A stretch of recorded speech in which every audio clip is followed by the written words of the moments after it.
Welcome back to the Weather Channel. This morning we see clear skies with a temperature of 51 degrees. We have a 2% chance of rain throughout 10 p.m. and for the weekly forecast, we see temperatures in the highs 50s and 60s. Now conditions are forecast to be generally unsettled over the weekend with a broad range of dry and rainy weather. Today we have an exclusive interview with Boris Johnson covering some of London's biggest social, economic and political issues. Good morning. Today I'm joined with Prime Minister Boris Johnson to discuss an issue that has been concerning the UK for years, Brexit. As of January 21st, 2020, the UK has been out of the EU. With this has brought much controversy. Many people detest this decision, saying it will reduce migration throughout Europe, separating families. What are your plans on trade after Brexit goes into effect? After Brexit does go into effect, we are still free to negotiate further trade deals with countries outside of the EU. Brexit is going to open a global market and companies will begin to think big again about their goals. You've mentioned in the past that Brexit is going to benefit farmers, but farmers in Ireland are most against it. How do you think farmers will benefit from this? Let me first off say that Brexit will benefit farmers tremendously. We'll be able to cut bureaucracy, find new markets for the UK to produce land, beef, dairy, produce, and all those supplies overseas. And not just farmers, but fishermen too. Trust me, we're in this for the farmers. So, does Brexit help cover the cost of exports? Yes, we have multiple trade deals with countries around the world. This is a great opportunity for the UK to be more global. This is great for companies. It gives them a chance to be a part of this global market. Prime Minister Johnson, we would like to get your opinion on the astonishing unemployment rate due to COVID and how we as a country can rebound. Well, first off, we must expand education and healthcare. More schools, hospitals, and healthcare clinics in rural and urban areas will not only create employment during construction, but will also provide education and health services. We have an astonishing increase in unemployment levels due to COVID.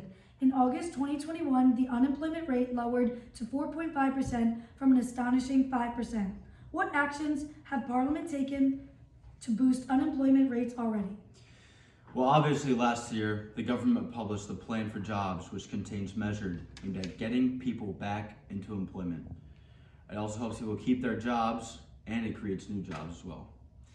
This year, the Skills for Jobs white paper will train to support people to develop the skills needed to get jobs and improve national productivity. Thank you so much for your time, Prime Minister Johnson. It has been a pleasure.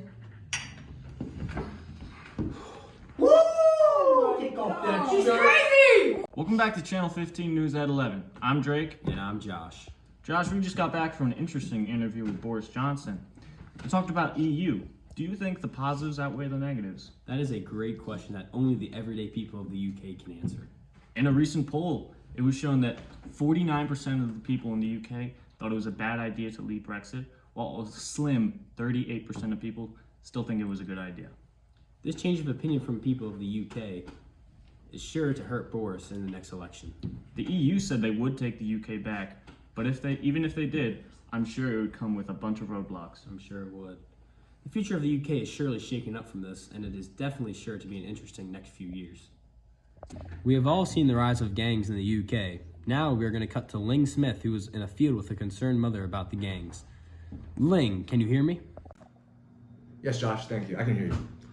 We're in the field today. We are standing here with a concerned mother living near current Richardson gang members here in London, where her son may be drawn into life.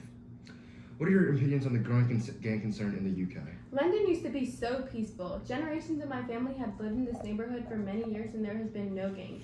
Now I'm worried my son will hang around all of these violent gang members. There's kids as young as 10 joining these gangs. How have you personally been affected by these crime organizations here in the UK?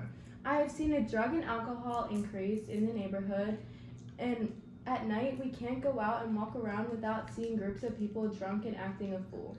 We are worried my son may be brought into this gang life. What steps should the government take to stop these gangs? First off, we must strengthen the families in schools. We need to improve community supervision around all the areas and have curfews to stop some of the violence that's happening at night. I am worried My son is a good kid and I'm worried I'm going to lose him forever. Thank you for your time, Ms. Smith. We hope you and your family stay safe. Thank you. Stay comfy, y'all. Hey guys, we're here in Northern Ireland cooking my favorite dish, bangers and mash. Our ingredients, we got some bangers, we got some peas for the side, and we're smashing the potatoes right now for some mash. Here in Ireland, we only use the finest mash ingredients. Potatoes, hand cut. You already know, we're cutting. We have fire going right now. All right, back in Northern Ireland kitchen, we're getting started with the bangers. You're gonna take a hefty scoop of butter, and then you're just gonna plop it on that sizzling pan. Look at this. Look at that. You see that? You hear that? That's what you want. You want some spice in there. That is Northern Ireland butter right Northern there. Ireland butter. You take your bangers and you plop them right on there. Heap of butter, get it right under. You want these buttery. All right. Fun fact about the bangers in Ireland: since 2010, the price of these have increased 20%. You know how many pounds that is? That's 2 pounds per kilogram. Isn't that outrageous? This is because of supply lines being overburdened, and it's causing inflation. This is outrageous. The bangers are sizzling. And the tea is ready, baby. This is how we do it. This is how we do it in Northern Ireland. Here in Northern Ireland, we like our potatoes authentic, hand mashed. Look at these hand mashed potatoes. Here in Northern Ireland, our gravy is cooking, our bangers are sizzling, and our mash is mashed. Brown and butter. Next, here in Northern Ireland, we're gonna get a little bit of green with our bangers and mash. So you take your peas, you pop them right in this bad boy right here. That's a Northern Ireland Northern Ireland microwave. Yeah, there you go. Right. Here in Northern Ireland, we hire anybody we can get. There's high unemployment due to COVID, and we get anybody. Even this guy, he sucks. Look at him. You're terrible. Here in Northern Ireland, while we're cooking, we like some authentic UK calm music. My favorite band, the Beatles. She came in through the bathroom window. Classic. Here in Northern Ireland, our meal is complete. Get a close-up on these done bangers. Crispy, brown, covered in juices. And then, come on. Gravy, done, perfect consistency, gelatinous. The potatoes, done, mashed. The meal is ready to be served. After a long and strenuous day at work, I will serve my husband. Here you go, honey.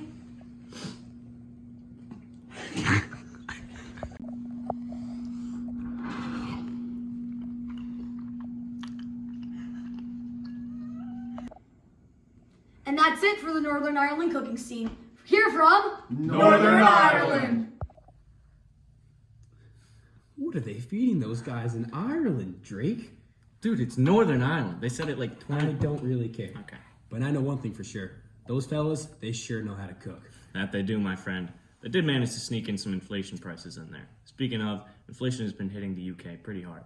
In January of 2000, bangers were 300 pence per kilogram. In January 2021, the price has risen to 487 pence.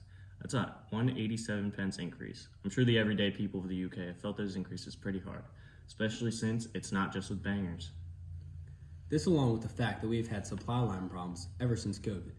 Prices of almost everything has risen recently. On top of that, the changes that Brexit made to the supply lines have made a shortage in drivers, and estimated to be about 100,000 drivers short. Next up, we have our debate team where people will give their various opinions on a wide range of subjects. All right, today we're here with our debate team. We're going to be discussing issues such as Brexit, the healthcare, and voting system. We're going to be starting off with Brexit today. I think that the UK should stay in the European Union. It has so many good trade benefits, and since all the other 22 surrounding countries are able to have the same regulations, it's easier for products to be made, and also the people connect better because they're all having the same laws. They all have to suffer together, grow together. They all have to suffer together. That's a reason why we should stay? Okay. See, I think we should leave the EU. First of all, you mentioned trades. Boris Johnson has put together a deal with the EU that makes it so that's negatable. So we're just going to forget about that. Also, it's so much easier to make laws when you're not in the EU because you don't have to worry about, oh, what if this law counteracts one of the EU's laws? And like how we have it set up, the EU laws always are more important than ours.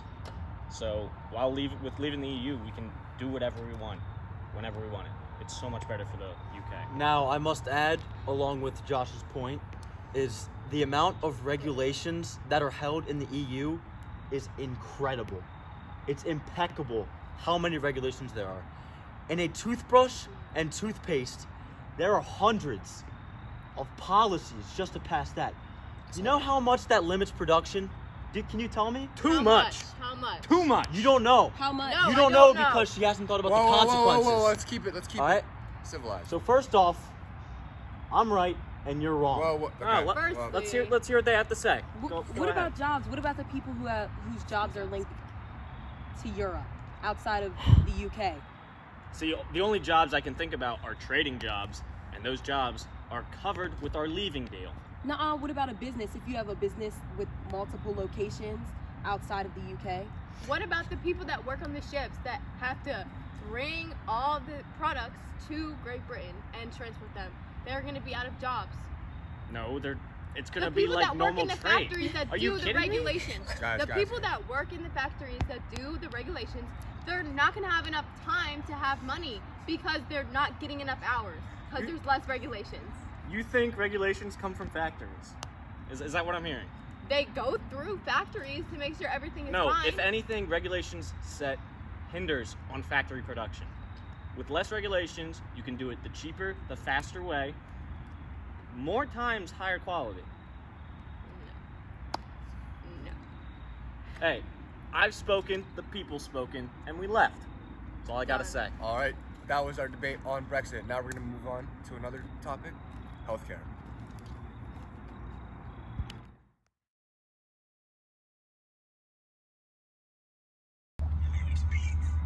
Boris on the beat.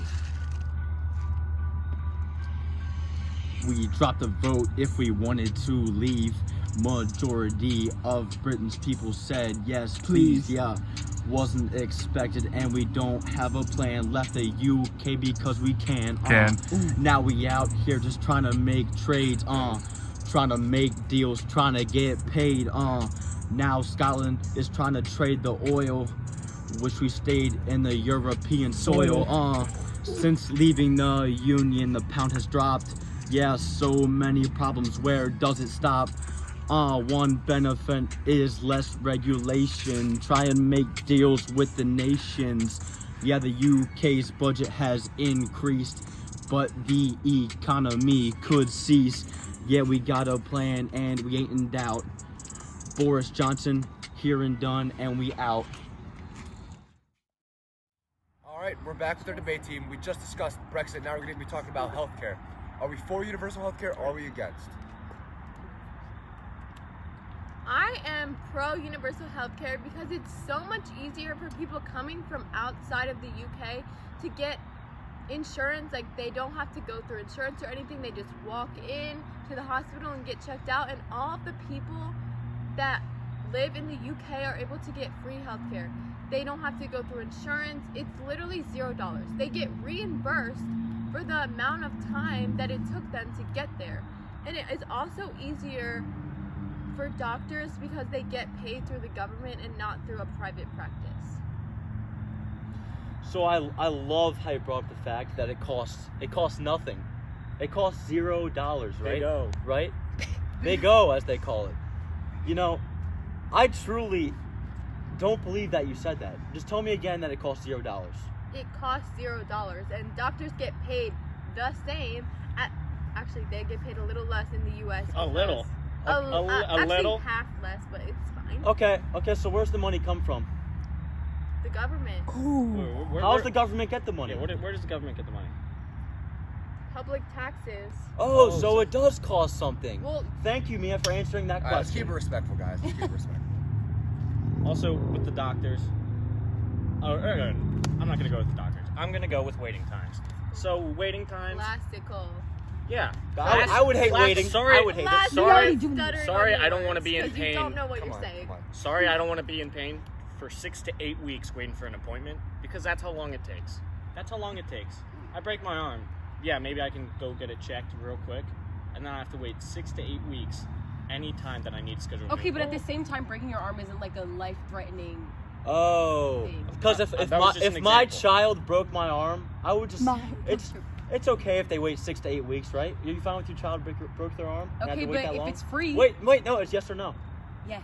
Is it okay? Is it free? So you're a bad parent? No, I'm not a bad parent. All right, let's keep it about healthcare. Is it free, or is that child not suffering for 8 to 6 weeks? Because personally, I think that's payment.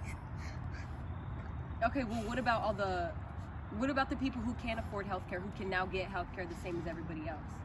I mean, they have that in the U.S. with Obamacare and stuff like that. Yeah, but do you know that everyone in the UK, like in the U.S., that's why people file for bankruptcy, because of medical debt. In the UK, there's literally no one suffering from medical debt. I take that point. Riddle me this. So, I live in Canada, okay? Let's hypothetically. Yes. And I want to get a very intensive healthcare, whatever, stuff done. Plan. Yes. No, not healthcare plan. I have an intensive surgery. Most of the time, like 8 times out of 10, people will drive from Canada to the U.S. just to get our better doctors. Because when you privatize something, it makes the quality of everything go up since there's competition. Thank you for that point. We hear it clear, and I guess we're just gonna do some more research about free healthcare. All right, and that was our discussion about healthcare. Wow, that sure was an interesting debate, huh? It sure was. Now we're going to send you over to our interview team out in the street, interviewing homeless people about the welfare state. Are you ready? I'm now standing here with Bert. Bert. It's a pleasure to meet you today. How have you been doing the past 3 years living on the streets? I've been living on the streets the past 3 years. Idiots like that. I'm so sorry. You can continue. Hungry all the time, all throughout Great Britain. I am so sorry. Have you been living on welfare by any chance? Yes. Well, that's good because we have a great welfare system in Great Britain. Mr. Bird, as a welfare recipient, how has your life benefited in the past 3 years? You know, Get a job! I'm so sorry. You can continue, Mr. Bird. it's been tough, but since I receive welfare, government funding, I can eat sometimes. Sometimes I still go hungry. Garbage! I sit on the streets and beg all day just to get enough money to buy only 1 or 2 meals. I'm deeply sorry for that. That's some really hard stuff to watch, Josh. It sure is. The welfare state is a big part of British family life, with 20.3 million families receiving some type of benefit. About 8.7 million of those families are pensioners. That's an astonishing number for all to be on welfare. It certainly is. For 9.6 million families, benefits make up more than half of their income. Around 5.3 million of those families are pensioners. Again, That is another scary number. Obviously, the slow economic growth in the UK has made it difficult for people to get off their feet and find jobs.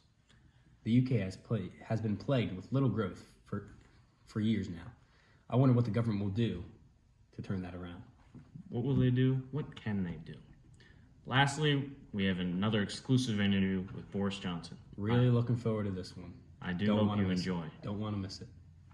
Oh. Is that Boris Johnson? Is that Boris? Boris? Boris! What are your opinions on Brexit? On Brexit! Good day. Good day. What are your opinions on the homeless families Good day. in our country? Good day. Boris! Well, that's our Prime Minister for you. It certainly is. But that's all the time we have for today here at Channel 15 News at 11. I'm Josh. And I'm Drake. Until next time. We dropped a vote if we wanted to leave. Majority of Britain's people said yes, please, yeah. Wasn't expected, and we don't have a plan. Left the UK because we can. Now we out here just trying to make trades.